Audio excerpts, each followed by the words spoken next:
Welcome to HM TV. ఇవాళ special debate, this is on war. ఓ పక్క Trump చాలా స్పష్టంగా 5 రోజుల పాటు యుద్ధానికి విరమణ ప్రకటిస్తున్నాను అని చెప్పి అనౌన్స్ చేసిన తర్వాత కూడా ఇవాళ వారు మరింత భీకరంగా జరుగుతోంది. ముఖ్యంగా ఇజ్రాయెల్, ఇరాన్ రెండు పరస్పరం చాలా భారీగా దాడులు చేసుకుంటున్నటువంటి పరిస్థితి. మరోవైపు పాకిస్తాన్ ప్రధానమైనటువంటి మధ్యవర్తిగా ఇరాన్, యుఎస్ మధ్య డిస్కషన్స్ జరుగుతాయనేటటువంటి వార్తలు వచ్చాయి. కానీ వాటిని యుఎస్ ఇంతవరకు నిర్ధారించలేదు, పూర్తిగా ఖండించడం లేదు. సో ఇట్లాంటి పరిస్థితిలో వారు ఇంకా ఎన్నాళ్ళ పాటు కొనసాగుతుంది, ఏం జరుగుతుంది, ఎత్తుగడలు, ప్రత్యర్థులు వేసే వాటికి తగిన ఎత్తుగడలు ఇవన్నీ ఎట్లా ఉన్నాయి, ఏం జరగబోతోంది. మొర్తజా ఖమైనీ తండ్రి తర్వాత బాధ్యతలు తీసుకున్నాడు. అతని పరిస్థితి ఏంటి, ఎంతకాలం పాటు అతను అధికారంలో కొనసాగుతాడు, వెంటాడి అతన్ని వేటాడుతామని చెప్పి ఇరాన్ ప్రముఖమైనటువంటి వ్యక్తులందరినీ హెచ్చరిస్తూ ఇజ్రాయెల్ ఒక స్టేట్మెంట్ ఇచ్చింది. కాబట్టి ఇవన్నీ ఎట్లా ఉంటాయి ఏంటి తెలుసుకునేందుకు ప్రయత్నం చేద్దాం. మనతో పాటు రిటైర్డ్ లెఫ్టినెంట్ జనరల్ రామచంద్రరావు ఉన్నారు. చాలా అనుభవజ్ఞులైనటువంటి, బాధ్యతాయుతమైనటువంటి పదవులు నిర్వహించినటువంటి వ్యక్తి. అనేక సందర్భాల్లో కీలకమైనటువంటి అంశాల్లో నిర్ణయాలు తీసుకున్నటువంటి వ్యక్తి. ఆయన మరింత చక్కగా దీనికి సంబంధించిన విశ్లేషణ మనతో చెబుతారు, మనకు అందజేస్తారు. నమస్కారం రామచంద్రరావు గారు. నమస్కారం అండి. సార్, ఎట్లా ఉంది పరిస్థితి?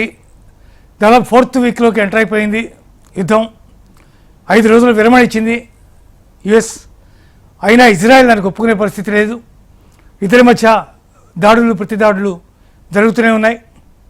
మరోవైపు పాకిస్తాన్ మీడియేషన్ చేస్తామని చెప్పి అనౌన్స్ చేసినటువంటి కొద్ది రోజుల్లోనే ఓ విచిత్రమైనటువంటి వార్త ఒకటి చక్కర్లు కొడుతోంది.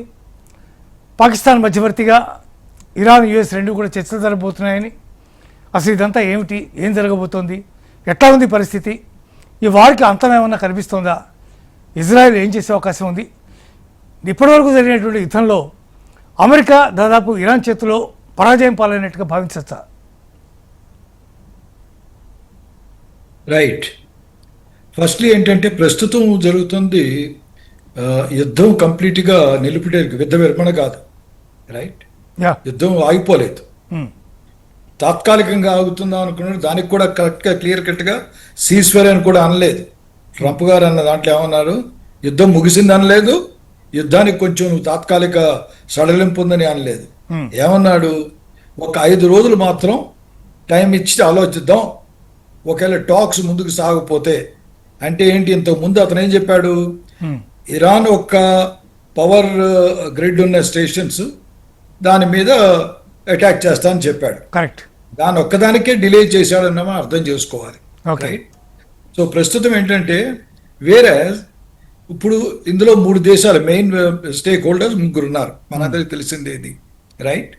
సో ఫస్ట్లీ యుఎస్, నేను అనుకోవడం ఏంటంటే యుఎస్ అనుకున్న అబ్జెక్టివ్స్ కొంతవరకు తీరినాయి.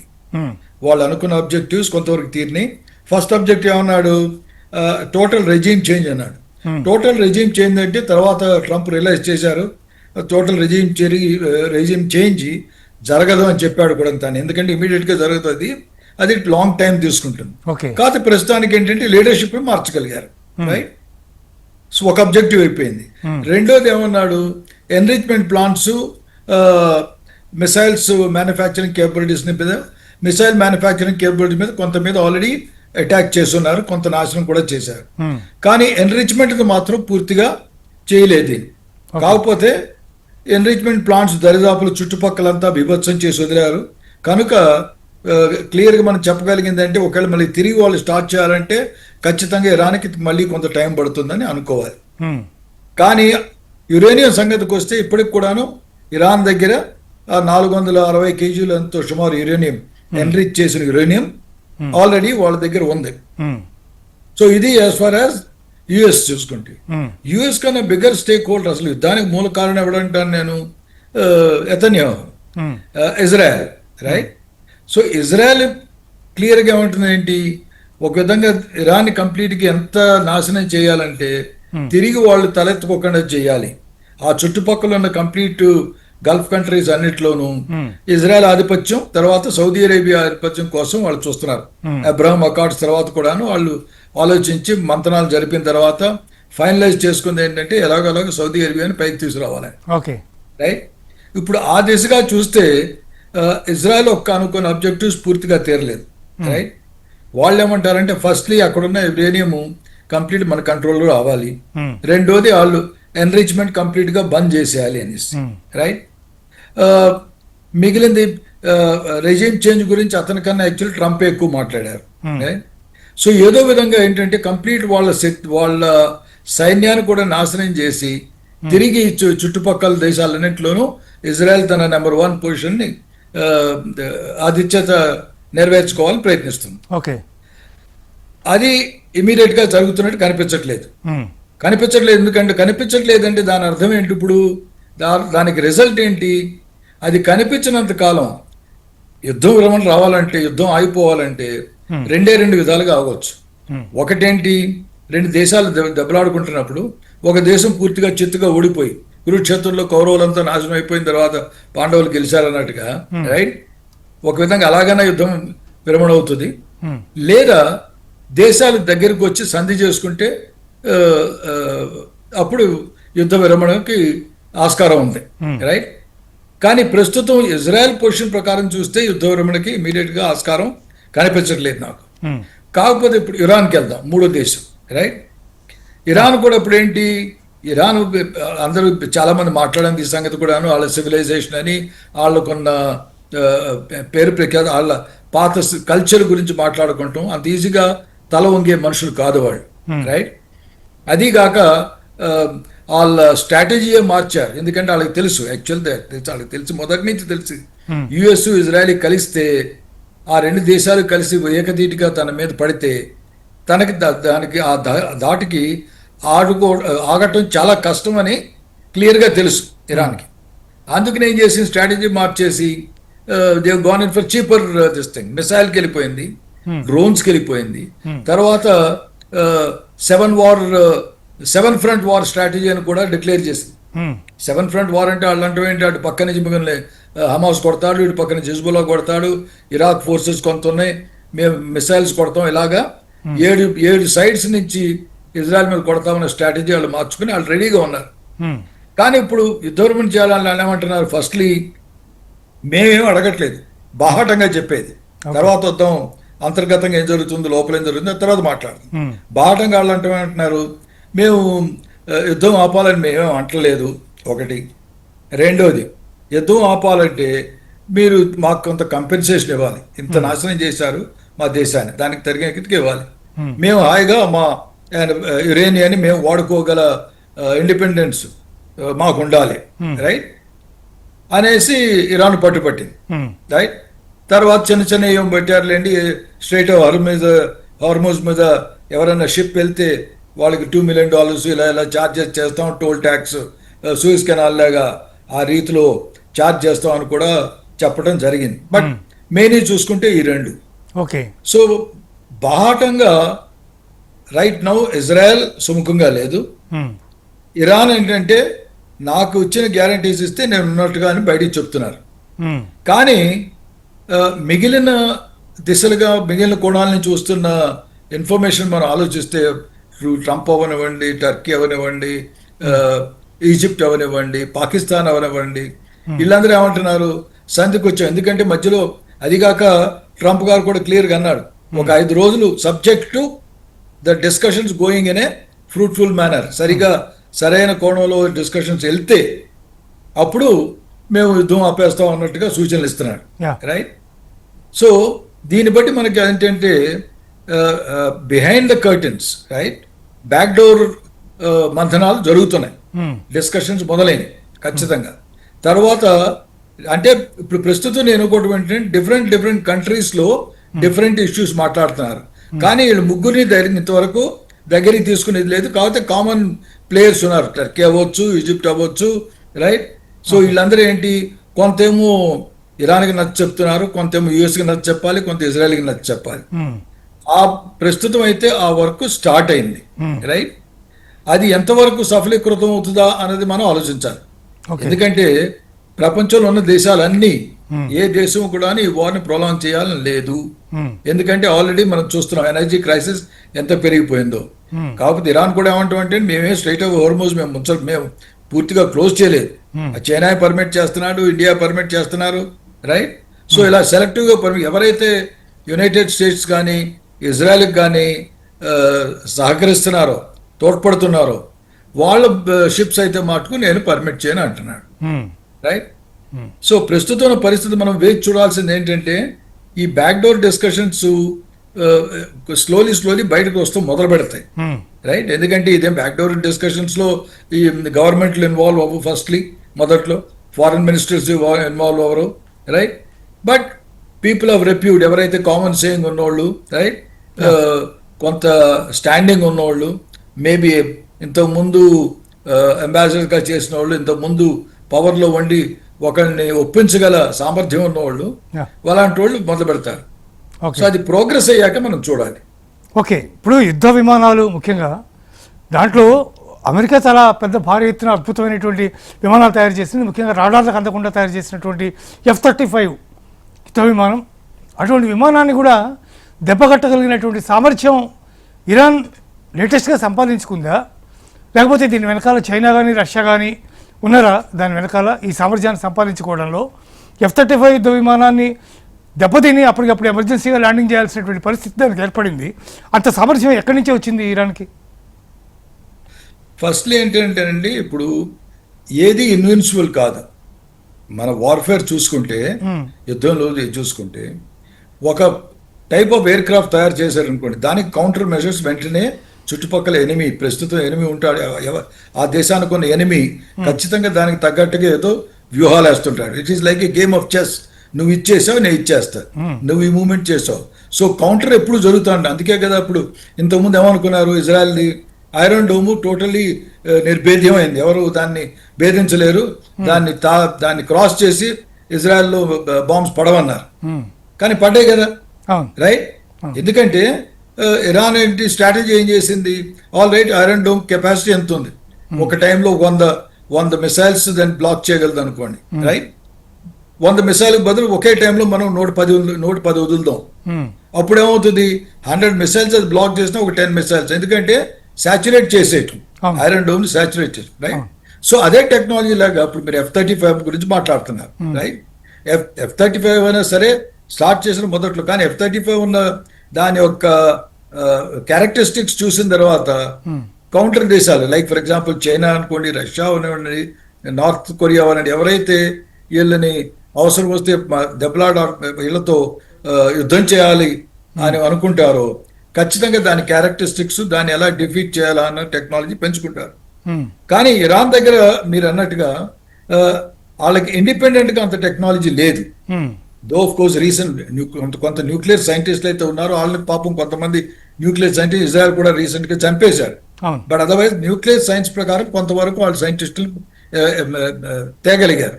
సిమిలర్లీ డ్రోన్ టెక్నాలజీలు, మిసైల్ టెక్నాలజీ తేగలిగారు. కానీ ఈ ఎయిర్ క్రాఫ్ట్ ని కొడుతున్న దాంట్లో ఏంటి, ఎలక్ట్రానికా, లేజరా, నావిగేషన్ ఏంటి, దాన్ని స్ట్రైక్ చేస్తూ ఎలాగా, రైట్? ఇవన్నీ ఉన్నాయంటే నేను అనుకోవటం ఏంటంటే Russia is the main player, తర్వాత చైనా కూడా కొంచెం చెప్పు ఉంటుంది. ఎందుకంటే ఫస్ట్లీ మనం అర్థం చేసుకోవాలి, మనం ఆప్సిందూర్కి వెళ్ళినప్పుడు కూడా కొన్ని విమానాలు పడిపోయి మన ప్రభుత్వం ఏం చెప్పలేదు, ఏం పడ్డాయో పడలేదని ఒకసారి, కొన్ని పడ్డాయని ఒకసారి చెప్తున్నారు.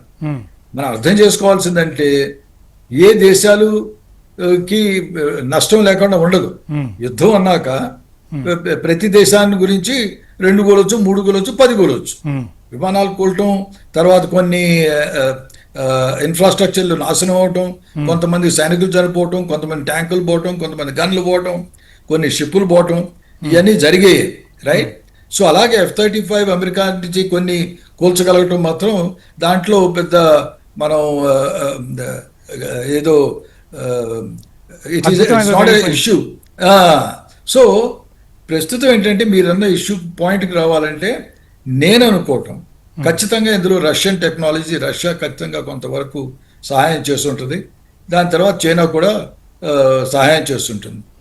ఓకే, ఓకే, అంటే ఇంత చిన్నది ఇన్ఫ్రాస్ట్రక్చర్తో ఇంత అద్భుతమైనటువంటి వనరుల్ని, అంటే ఇన్ని నెలల పాటు, ఇన్ని వారాల పాటు దాన్ని అమెరికాని, ఇజ్రాయెల్ని రెండింటిని ఆపగలిగింది సైమల్టేనియస్గా. అట్ ద సేమ్ టైం చిన్న చిన్న డ్రోన్స్, పిచ్చికల్ లాంటి చిన్న చిన్న డ్రోన్స్ పెట్టుకుని, అట్లాగే నీళ్ళలో వేసినటువంటి మన ల్యాండ్ మైన్స్కి వాడేటటువంటి మైన్స్నే కింద సముద్రంలో కూడా వాడి, వాటర్ మైన్స్ కింద వాటన్నిటిని వాడి, ఇట్లా అనేక రకాలుగా అద్భుతమైనటువంటి టెక్నాలజీని చూపించినటువంటి పరిస్థితి కనిపిస్తోంది.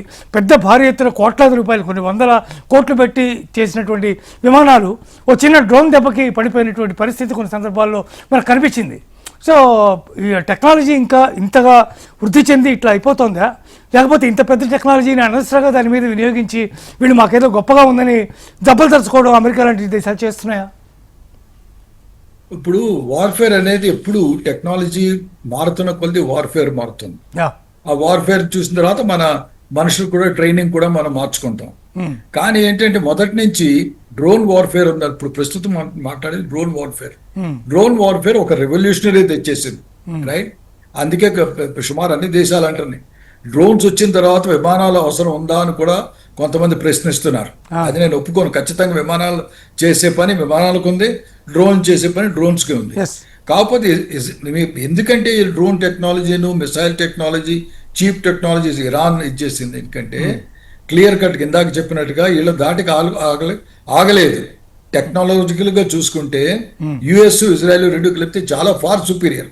సో వీళ్ళు ఆలోచించింది ఏంటి, ఎలాగలాగా వార్ సస్టైన్ చేయాలి. ఫైనల్లీ ఒక 6 నెలల ఇవ్వండి, 10 నెలల ఇవ్వండి, ఓవరాల్ కంప్లీట్గా వచ్చేసి కరగ్ ఐలాండ్లో కంప్లీట్ ఆయిల్ కూడా కొంతవరకు కొట్టాడు అనుకోండి. ఫైనలీ ఫెడప్ అయిపోయి ట్రంప్ ఆల్ రైట్ ఇది కొట్టేద్దాం అనుకున్నాడు అనుకోండి. సో ఇరాన్ నాశనం చేయగల శక్తి ఉంది, రైట్? ఎకనామిక్ గా నాశనం చేయగల శక్తి ఖచ్చితంగా ఉంది ఈ రెండు దేశాలు కలిస్తే, రైట్?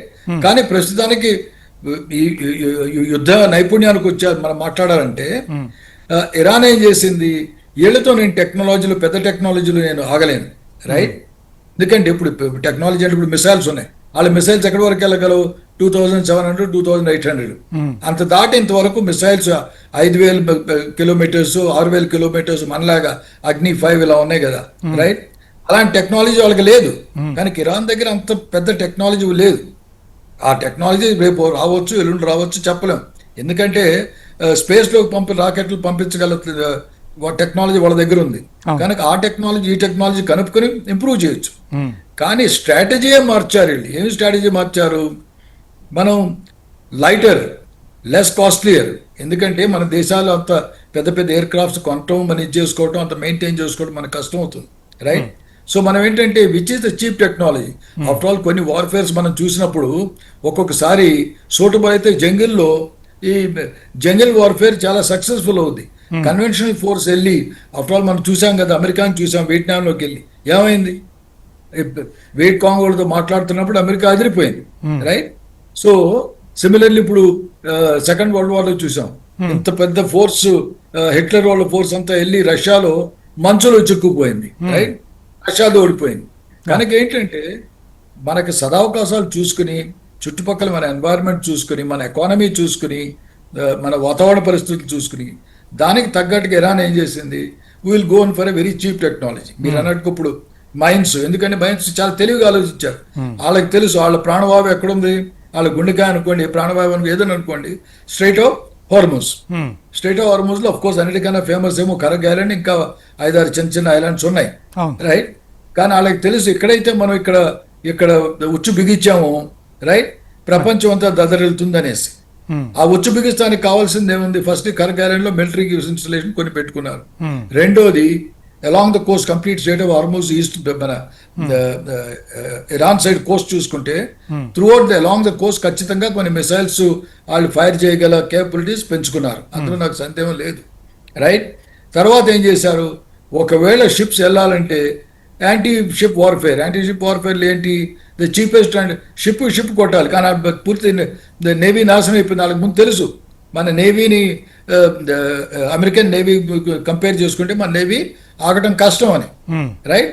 అందుకని ఏం చేశారు, పెద్ద షిప్స్ మా అయితే 90, 80, 100 ఆ ప్రాంతంలో పెట్టుకుని చిన్న షిప్స్ ఉన్నాయి, moving boats, fast moving boats లాగా, అలాంటి బోట్స్ చాలా పెట్టుకున్నారు, చిన్నవి పెట్టుకున్నారు ఒకటి. రెండోది ఏం చేశారు, మైన్స్ పెడితే ఏంటంటే, మైన్స్ పెడుతుంటే ఏమవుతుందంటే, మైన్ అంటే ఫ్లోటింగ్, మీరు అన్నట్టుగా ఫ్లోటింగ్ మైన్ అవ్వచ్చు, కొంచెం సబ్ వాటర్ నుంచి ఒక 2-3 మీటర్స్ లోపల సింక్ అని కూడా ఉండొచ్చు. Correct. ఆ టైప్ మైన్స్ పెట్టి వదిలేస్తే బాయిన్స్ పెట్టుకుని వదిలితే Hmm. షిప్ కొట్టిందంటే దట్ ఈస్ చీపర్ ఆప్షన్. అవును. షిప్ నుంచి షిప్ కొడతంలో నేనెందుకు పిచ్చోడినా, ఆడి దగ్గర ఒక $1,00,000 $1,00,00,000 చేసే షిప్ తీసుకొస్తే నేను ఇంకొక $50,000 పెట్టి షిప్ నేను నాశనం చేసుకుంటే లాస్ ఎవరిది, నాది. దానికి బదులు ఓ $1,000 నేను మైన్స్ తయారు చేయగలిగితే ఒక $10,000 ఒక 1,000 మైన్స్ చేశాను అనుకోండి, రైట్, $10,000 అవుతాయి. సో చీపర్ వార్ఫేరు, చీప్ టెక్నాలజీ కానీ ఎఫెక్టివ్ టెక్నాలజీ వాడారు వాళ్ళు.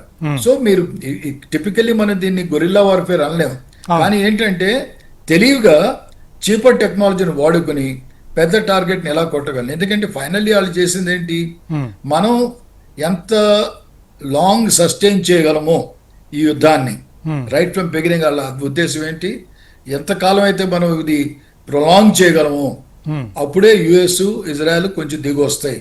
ఈ మధ్యలో ప్రపంచంలో ఉన్న దేశాలు అన్నీ వాళ్ళ ఎనర్జీ ప్రాబ్లమ్స్ వచ్చినప్పుడు వాళ్ళు ఖచ్చితంగా ఇంటర్ఫియర్ అవుతారు, మధ్యవర్తులకు ప్రవేశిస్తారు.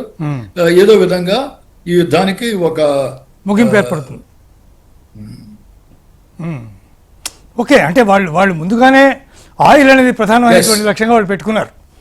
ఆయిల్ ఎప్పుడైతే మన చేతుల్లో ఉందో, హర్ముజి దాటి ఎప్పుడైతే వెళ్ళలేవో ఓడలు, ఆ పరిస్థితి కనుక మనం క్రియేట్ చేస్తే ఆటోమేటిక్గా అమెరికా మీద, ఇజ్రాయెల్ మీద, మిగిలిన ప్రపంచ దేశాల ఒత్తిడి పెరిగిపోతుంది. కాబట్టి ఆటోమేటిక్గా సొల్యూషన్ వండర్ఫుల్. ఇరాన్ స్ట్రాటజీలో నాకు డౌట్ ఏమీ లేదు. Yeah. ఇరాన్ స్ట్రాటజీ మొదటి నుంచి క్లియర్ కట్ గా చెప్పింది. అందుకే అటు పక్కన ఇజ్రాయెల్ ట్రబుల్ చేస్తానికి హమాస్ ని ఫైనాన్స్ చేసింది, హౌతీస్ ని ఫైనాన్స్ చేసింది, సిరియాలో ఫ్యాక్షన్స్ ని ఫైనాన్స్ చేసింది, ఇరాక్ లో ఉన్న వాళ్ళకి ఫైనాన్స్ చేస్తుంది, రైట్. కనుక వాళ్ళు చాలా తెలివిగానే, ఎందుకంటే వాళ్ళకి తెలుసు మా దగ్గర అంతులేనివి ఫైనాన్సెస్ లేవు, మన ఎకానమీ తక్కువలో ఎఫెక్టివ్గా ఏం చేయాలన్న స్ట్రాటజీ. ఓకే, ఇప్పుడు ఇంతకీ ఈ పరిష్కారం ఎప్పటికీ, అంటే దీనికి ఇజ్రాయెల్ కొనసాగిస్తోంది, అమెరికాకి పూర్తిగా వీడు తలవంచలేదు. ఇట్లాంటి పరిస్థితుల్లో వారు ఇంకా ఎన్నాళ్ళ పాటు కొనసాగే అవకాశం ఉందని మీరు అనుకుంటున్నారు? అంటే అమ్యునిషన్ వైజ్ లేకపోతే మిగిలినటువంటి అన్ని పరిస్థితులు పరిశీలిస్తే ఇప్పుడు అమ్యునిషన్ ఇప్పుడు ఏంటంటే కరెక్ట్గా నాకు వాళ్ళ దగ్గర ఎన్ని స్కేల్స్ ఉన్నాయో తెలియదు, కానీ లిమిటెడ్ అమ్యునిషన్ ఎంత ఉన్నా సరే, ఎప్పుడైతే ఇప్పుడు అమెరికా ప్రాబ్లం ఏంటి, మీరు అమ్యునిషన్ మంచి ఇష్యూ లేపారు.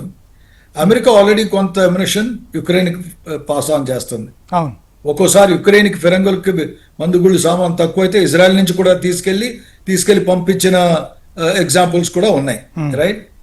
దానికి తోడేంటి, ఇదే చనువు అనుకుని వాళ్ళ బేసిక్ ఎవరు అమెరికాకి ప్రత్యర్థి చూసుకోవాలంటే ప్రస్తుతం చైనా, రైట్.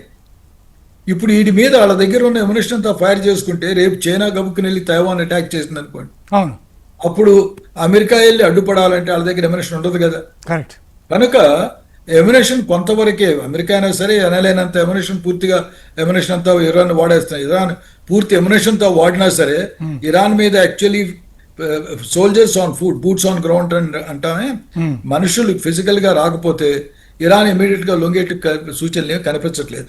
ఓకే, కనుక ఎమ్యునిషన్ ప్రకారం చూసుకున్నా సరే యుఎస్ ప్రస్తుతం ఇంటర్నల్ ప్రెషర్స్ చూసుకోండి, ఇంటర్నేషనల్ ప్రెషర్ చూసుకోండి, ఇంటర్నల్ చాలా విపరీతంగా ప్రెషర్స్ ఉన్నాయి ఆయన దగ్గర ఆల్రెడీ డబ్బు తక్కువ ఉన్నట్టు కనిపిస్తుంది. ఏమన్నాడు, కాంగ్రెస్ మాకు శాంక్షన్ చేయండి, ఇంకో $200 million నాకు కావాలన్నాడు. కాంగ్రెస్ ఇంతవరకు దాని గురించి నువ్వు ఏం చెప్పలేదు, రైట్.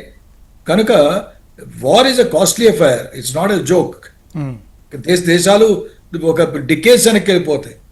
ఇప్పుడు ఇరాన్ ఇప్పుడు యుద్ధం చేసిందంటే ఒక 20 సంవత్సరాలు వెనకబడిపోతుంది ఎకానమీ. తిరిగి ఎకానమీ కోలుకోవాలంటే ఎంతసేపు పడుతుంది? అదంతా వదిలేని జస్ట్ సింపుల్ ఆయిల్ రిఫైనరీ. ఇప్పుడు ఖతార్ గ్యాస్ కొంత దెబ్బతింది, దాన్ని రిపేర్ చేస్తానికి అట్లీస్ట్ ఒక 2-3 years పడుతుంది అంటున్నారు.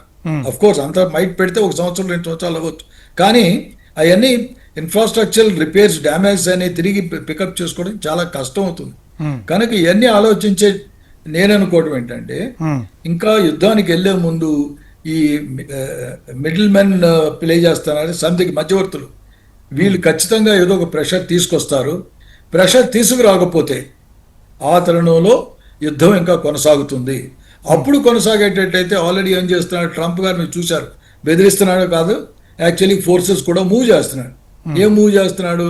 ఫిజికలీ నేవల్ మెరీన్స్ని జపాన్ నుంచి తీసుకొస్తున్నాడు, రైట్, సౌత్ కొరియా నుంచి కొంత తీసుకొస్తున్నాడు, ఎయిర్ డిఫెన్స్ సిస్టమ్ తీసుకొస్తున్నాడు. ఫస్ట్ షిప్లో యుఎస్ఎస్ ట్రిపోలీలో సుమారు 2,500 చిల్లర మనుషుల్ని పంపిస్తున్నట్టు విన్నాం.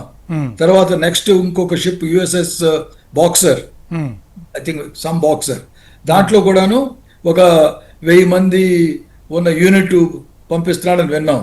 తర్వాత జస్ట్ ఫ్యూ అవర్స్ బ్యాక్ ఏంటి, పారాషూట్ బ్రిగేడ్ కానీ ఎయిర్ బోర్న్ బ్రిగేడ్, దానికి కూడా వార్నింగ్ ఇస్తున్నారని వింటున్నాం, రైట్. తనేం చూపిస్తున్నాడంటే, మీరు వంగకపోతే నేను ఆఖరికి ఇంకా ఫెడప్ అయిపోయి విసిగి వేసారిపోయినప్పుడు ఖచ్చితంగా కాల్బలాన్ని నేను వాడతాను అని సంకేతాలు క్లియర్గా పంపిస్తున్నాడు. సో యుద్ధం ఇప్పుడు ఇమీడియట్గా క్లియర్ కట్గా మనం చెప్పలేం. నేను మొదట్లో ఫస్ట్ ఎక్సర్సైజ్ చేసినప్పుడు నేను అనుకుంది ఏంటంటే, యుద్ధం కొంతవరకు కొనసాగుతుంది, కొంత అనుకున్న అంతవరకు నష్టాలు జరిగే వరకు యుద్ధం కొనసాగుతుంది, రైట్. ప్రస్తుతం అయితే నేను అనుకోవటం అయితే ఇజ్రాయెల్ కొంచెం పిచ్చిగా తరహాగా ప్రయత్నించకపోతే, రైట్, అనుకున్న విధంగా కొంతవరకు ఖచ్చితంగా నష్టం జరిగింది, రైట్. కనుక ఈ సంధి కన్నా మంచిగా జరిగితే వెల్ అండ్ గుడ్.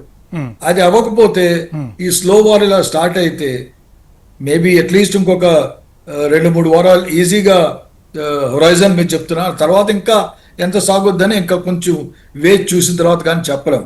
ఎందుకంటే ఎంత ఎస్పెషల్లీ ఏంటంటే ఇందులో మోస్ట్ అన్ప్రెడిక్టబుల్ ఎవరున్నారు? మన ట్రంప్ గారు అన్ప్రెడిక్టబుల్ మ్యావరిక్. ఇవాళ ఒకటంటాడు, రేపు ఒకటంటాడు, ఇవాళ నేను అనలేదంటాడు, రైట్. సో అలాంటి మనిషితో ప్రిడిక్ట్ చేయడం కూడా కొంతవరకు కష్టమే. ఓకే సార్, ఇప్పుడు పాకిస్తానే అతిపెద్ద ఉగ్రవాద దేశం. యాక్చువల్గా భారత్ అజాత శత్రువు లాంటి వ్యక్తి, గంగిగోవు లాంటి వ్యక్తి, సహనమే మన యొక్క ప్రధానమైనటువంటి ఆయుధం. ఇన్ని పెట్టుకుని ఉన్నాం మనం, కానీ అవసరమైతే రిటాలియేట్ చేయగలం. అది మనం ఆల్రెడీ ఆపరేషన్ సింధూర్లో మనం చూపించాం.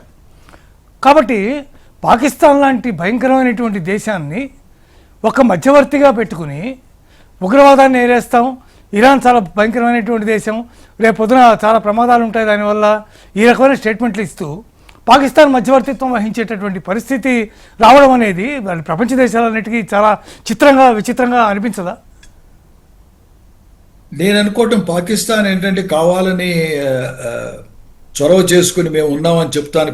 ఒకటి పాకిస్తాన్లో ఒకటి ఉంది.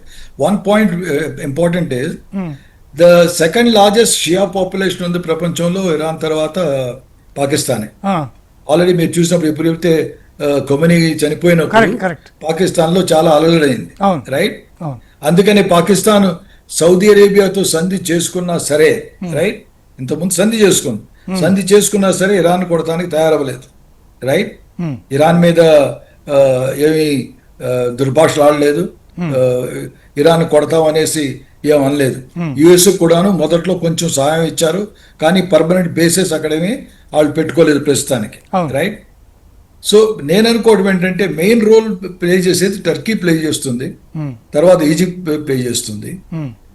పాకిస్తాన్ ఒక విధంగా ఏంటంటే ఇంతకుముందు మనం 2 విషయాలు చూసాం. ఈ ఆసిఫ్ మునీర్ని, ద ఫీల్డ్ మార్షల్ గారిని ట్రంప్ గారు 2 సార్లు పిలిచారు. సో అతను అలాంటి ఫీల్డ్ మార్షల్ నేను చూడలేదు ప్రపంచంలో, అది ఇది అని గప్పాలు కొట్టాడు. ఆయన తర్వాత భోజనానికి కూడా పిలిచాడు, రైట్. సో ఇట్ మేబీ, ఎందుకంటే కొన్ని సంగతులు బయటకు రావు, ఇది ఊహాగానంలో ఒక ఇది, ఇట్ మేబీ ఆసిఫ్ మునీర్ అని ఉండొచ్చు, న్యూట్రల్ ప్లేస్ మా దగ్గరికి వస్తే నేను కండక్ట్ చేయగలను, మీ యొక్క మీటింగ్స్ నేను లీడ్ చేయగలను అనేసి టర్కీకి కానీ ఈజిప్ట్ కానీ ఒకవేళ కన్విన్స్ చేస్తే, రైట్, అప్పుడు ఒకవేళ అమెరికా ఆల్ రైట్ ఎక్కడో కలవాలి కదా, రైట్. ఇంతకుముందు ఎక్కడ కలిసారు? జెనీవాలో కలిసారు. న్యూక్లియర్ డీల్ కలిసినప్పుడు జెనీవాలో కలిసారు, రైట్. సో ఫస్ట్లీ ఏంటంటే ప్రిఫరబుల్ వాళ్ళు ఏం చెప్తారు, ఇంతకుముందు జరిగింది నేను అనుకోండి, ఇంతకుముందు ఆల్రెడీ మనం మీట్ అయ్యాం కదా అక్కడే, జెనీవాలో తిరిగి కలుగుతాం, అది బెటర్ ప్లేస్ కదా, ఆల్రెడీ జరుగుతున్న న్యూక్లియర్ డీల్, అప్పుడు సంధి జరుగుతున్నప్పుడు న్యూక్లియర్ డీల్ 2.0 వాళ్ళు మాట్లాడుతున్నప్పుడు జెనీవాలో జరిగింది. So they can continue there, right. కానీ ఒకవేళ పాకిస్తాన్ ఆఫర్ చేసి మీ సెక్యూరిటీ అంటే రకరకాలుగా ఏమైనా జవాబులు ఇచ్చాడేమో, మీ సెక్యూరిటీ ఎందుకంటే మిగిలిన దేశాలు ఇరాన్కి దగ్గరలో ఉంటే ఏమన్నా Attack డేంజర్ ఉందా అలాంటి ఏమైనా చెప్పి కానీ తీసుకురావడం జరిగితే జరగవచ్చు. అందులో పెద్ద మనం ఆశ్చర్యపడాల్సింది ఏం లేదు. ఆ లొకేషన్ ఇస్తాడు కానీ పాకిస్తాన్ అంత పెద్ద ఇన్ఫ్లుయెన్సింగ్ చేయగల, అమెరికాని ఇన్ఫ్లుయెన్స్ చేయగల వాళ్ళకి ఫస్ట్ ధైర్యం లేదు, సాహసం లేదు, ఆ తెలివితేటలు లేవు, అంత చొరవ లేదు. రైట్. ఓకే. సో నేను అనుకుంటున్నాను ఊరికే ఏదో ఒక ప్లేస్ కావాలి ఆఫర్ చేస్తుంటాడు. ఇస్లామాబాద్ లో హోల్డ్ చేద్దామంటే నేను ఖచ్చితంగా సెక్యూరిటీ ఇచ్చేస్తాను, పగడ్బందీగా చేస్తానని చెప్పుంటాడు. ఓకే. అదర్వైజ్ లీడ్ తీసుకునేది నేను అనుకోవటం Turkey. Okay. Right. Okay. Okay. Okay sir, thank you so much sir. చాలా విలువైనటువంటి Thank you. అద్భుతమైన సమాచారం మాకు అందించినందుకు కృతజ్ఞతలు. Thank you so much sir. నమస్కారం. ఇది ఇవాల్టి ప్రత్యేక డిబేట్. చూస్తూనే ఉండండి HM TV.